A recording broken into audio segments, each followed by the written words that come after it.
আসসালামু আলাইকুম। আমি হাবিবুল্লাহ খান স্বাধীন, বাংলাদেশ অ্যাসোসিয়েশন স্ট্রাসবুর্গের সভাপতি এবং আমাদের এই অ্যাসোসিয়েশনটি 2008 সালে এটি ফ্রান্স কোর্ট দ্বারা রেজিস্ট্রিকৃত এবং আমি 3 নম্বর সভাপতি হিসাবে আপনার দায়িত্ব পালন করছি এবং আমাদের অ্যাসোসিয়েশন বেশিরভাগই আমরা অফিসিয়ালি কাজকর্ম করে থাকি। আমাদের এই অ্যাসোসিয়েশনের আজ যে আমি ভিডিওটি তৈরি করতে যাচ্ছি দায়িত্ব নিয়ে, এখানে এক ধরনের প্রতারকের আবির্ভাব হয়েছে আমাদের নিরীহ প্রবাসীদেরকে সর্বশান্ত করার জন্য এবং অতীতেও হয়েছে এবং বর্তমান এবং ভবিষ্যতেও হবে। সেটার জন্যই আমি এই ভিডিওটি তৈরি করছি এবং ভিডিওটি বেশি বেশি শেয়ার করে সবাইকে দেখার সুযোগ করে দিবেন। আমি কিছুদিন আগে ফেসবুকে দেখতে পেলাম যে এক প্রতারক আমাদের এই স্ট্রাসবুর্গ শহরে দীর্ঘ 8 বছর ছিল এবং 8 বছর থেকে আমাদের নিরীহ প্রবাসীদের কাছ থেকে বেশ কিছু টাকা পয়সা নিয়ে এই শহর থেকে চলে গিয়েছে। এরকম অহরহ ঘটনা সারা ইউরোপ এবং সারা মিডল ইস্ট এবং সারা পৃথিবীর যেখানে কমিউনিটি সব জায়গায় এরকম হয়ে থাকে। এক ধরনের মানুষরূপী হায়ান শয়তান প্রতারকরা তৈরি হয়েছে তারা নিরীহ প্রবাসীদেরকে সর্বশান্ত করার জন্য। আমি এই শহরে 1999 সালে অবস্থান করছি এবং আমাদের সেই তৎকালীন সময় 2-4টি প্রতারক প্যারিস থেকে এই শহরে এসে এই শহরটাকে নষ্ট করে দিয়েছে হায়ান রূপের শয়তানগুলো।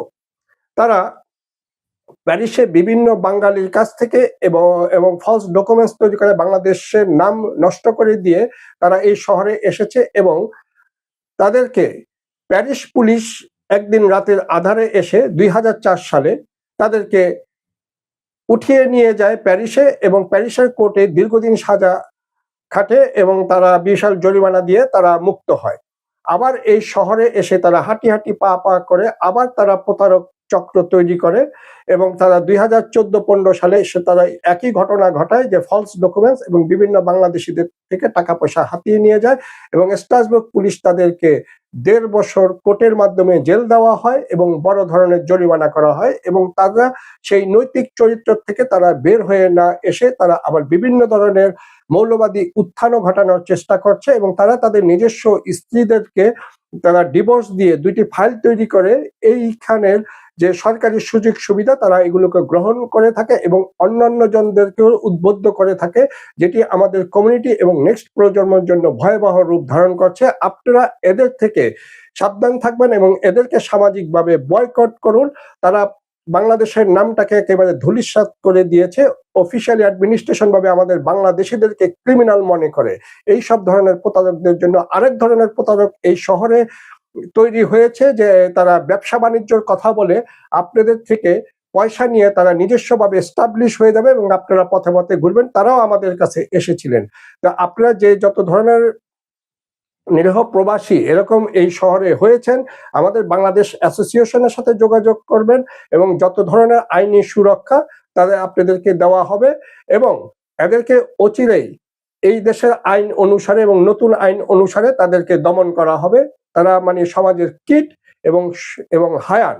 তো এদের থেকে সবাই সাবধান থাকবেন এবং অচিরে আমি বাংলাদেশ প্যাডের মাধ্যমে এইখানে প্রতারকের নামগুলো আমি দিয়ে ফেসবুকের মাধ্যমে পাবলিশ করে দিব। এটাই হলো আমার আজকের বক্তব্য এবং সবাই সাবধান থাকবেন। নিরীহ প্রবাসী যারা তারা যেন আপনার কষ্টার্জিত পয়সা কারোর কাছে তুলে দিবেন না। আরেকটি যে বিষয় যে সারা পৃথিবীতে এরকম হায়ানগুলো ঘুপটি মারে বসে আছে, তারা নিরীহ প্রবাসীদেরকে কিভাবে টাকা পয়সা হাতিয়ে নেবে সবাই এবং কমিটির নেতারা নিরীহ প্রবাসীদেরকে সুরক্ষা দেওয়ার আপনারা চেষ্টা করবেন এবং এই প্রতারকগুলো দীর্ঘদিন ইউরোপ, আমেরিকা বা মিডল ইস্ট থাকার কারণে তারা বাংলাদেশের যে নিজস্ব এলাকা থেকেও তারা বিভিন্ন ধরনের লোক নিয়ে আসবে বলে টাকা পয়সা হাতিয়ে নিয়ে এইসব জায়গায় এসে ঘুপটি মেরে বসে থাকে। সবাই আপনারা এইসব ধরনের প্রতারকের থেকে সাবধান থাকবেন। এরা একটা কলম বারবার কথা বলছি, মানুষ রূপের তারা শয়তান এবং হায়ান। সবাই ভালো থাকেন, সবাই সুস্থ থাকেন। আবার আপনাদের সামনে নতুন তথ্যভিত্তিক ভিডিও নিয়ে আমি হাবিবুল্লাহ খান উপস্থিত হব।